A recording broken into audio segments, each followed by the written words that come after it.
বাঁধাকপি পকোড়ার জন্য প্রথমেই যেটা করব, বাঁধাকপির মধ্যে একটু নুন দিয়ে নেব।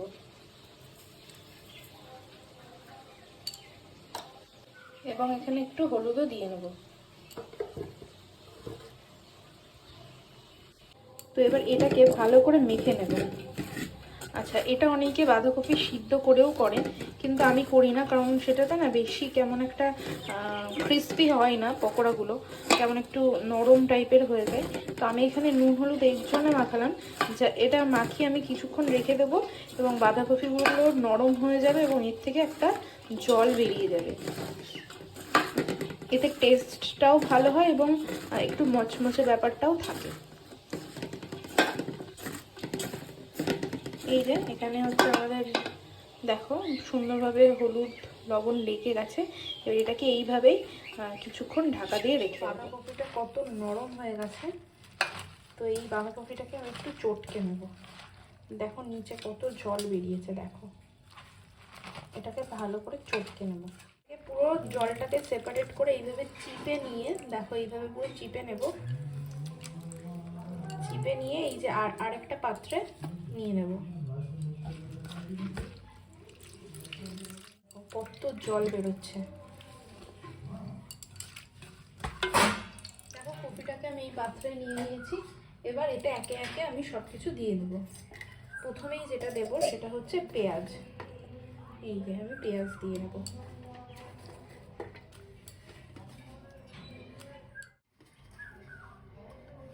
এবং কয়েক দানা রসুন দিয়ে দেবো, একদম অল্প।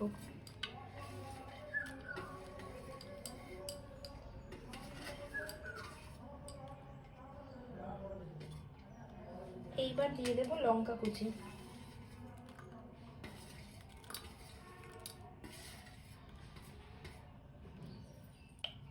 লঙ্কার গুঁড়ো,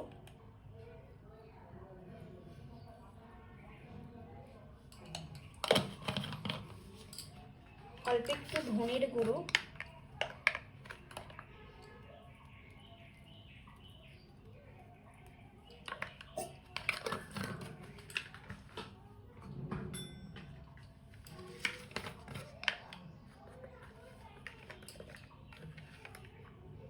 অল্প জিরের গুঁড়ো।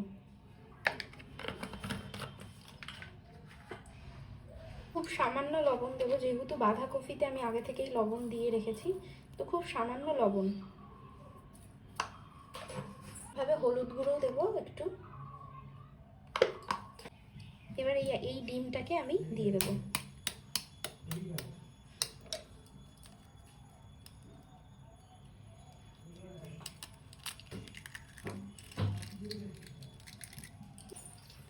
এবার ভালো করে এটাকে মেখে নেব। এতে কিন্তু এখনো সবকিছু দেওয়া হয়নি, এখনো এতে বেসন দেবো, চালের গুঁড়ো দেব। ভালো করে আমি এটার সাথে মেখে নেব। চালের গুঁড়ো দিয়ে দিলাম।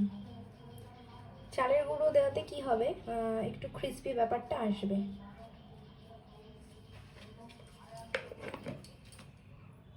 এবার দিয়ে দিচ্ছি এতে বেসন।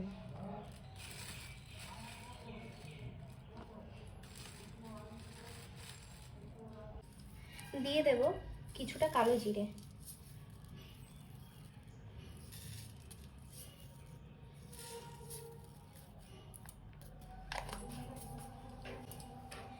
এবার এই পুরোটাকে ভালো করে মেখে নেব।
তাহলে দেখো এই তৈরি হয়ে গেছে আমাদের খাওয়ার জন্য একদম রেডি। তো এটাকে আমি এখন গরম গরম ভাতের সাথে খাবো, ডালের সাথে খেতেও দারুণ লাগে। সন্ধ্যাবেলা যদি কেউ ভাবো যে মুড়ির সাথে খাবে তাও খেতে পারো, অসাধারণ লাগে। তো চলো আজকের জন্য টাটা, আবার চলে আসবো কোনো নতুন রেসিপি নিয়ে। ভালো লাগলে অবশ্যই লাইক কমেন্ট শেয়ার করো আর চ্যানেলটাকে সাবস্ক্রাইব করে দিও।